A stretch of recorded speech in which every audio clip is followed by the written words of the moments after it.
Hi everybody, it's Village Trustee Chad Woodworth.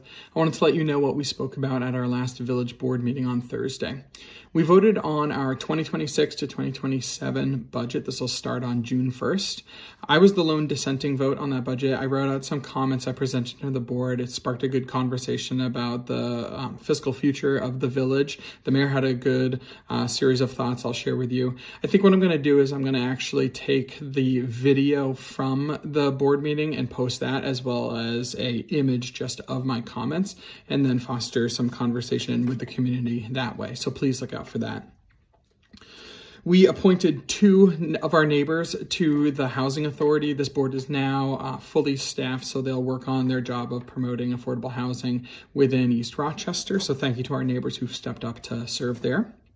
Something that's especially exciting is we've had an officer, Carl Hughes, who's worked for the village in a part-time capacity for almost 6 years. We've been trying to bring him on as a full-time officer since I've been a village trustee. And the process for that in New York State is sort of convoluted because of the way our home rule law works. And we had to go through the New York State Assembly and then the New York State Senate to get him approved by our representatives there. And it has finally come through. Carl showed up to the meeting, and we're really thankful to have him on as a full-time officer. So that's good news. We've also appointed Khalil Fenn as a full-time officer for ERPD. We actually sent him to the police academy. That was a small cost to us as a village, and we're going to be able to hire him when he graduates outside of that. So Officer Khalil Fenn and Officer Carl Hughes, thank you both for joining our ERPD. We approved a local law to allow vehicle dismantling in the Planned Development District over on Linden Avenue. This was a first step so that then we could vote to annex that parcel of land from the town of Pittsford, like we've been talking about a lot. So everything's done on our end. We're waiting for our colleagues at the town of Pittsford to see if they have any other concerns, but we expect that they will also move forward with that annexation. So that's good news.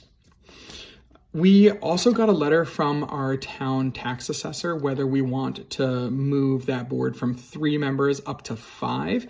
And if we end up doing that, it'll be easier for them to operate if a member is missing to maintain a quorum. So there might be more opportunity for neighbors like you to participate and to help our community. So look out for more information there.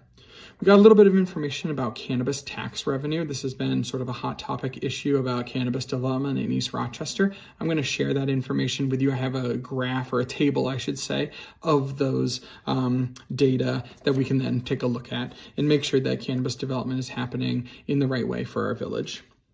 We've also started the process of at least discussing what it's going to look like to replace Village Administrator Marty D'Ambrose when he retires in about 1.5 or 2 years. So this is a planned retirement, and he has a lot of institutional knowledge. He grew up in East Rochester, and we want to make sure that we don't lose that we have as effective a transition as possible. So we're discussing that, and that's going to be a very open process too.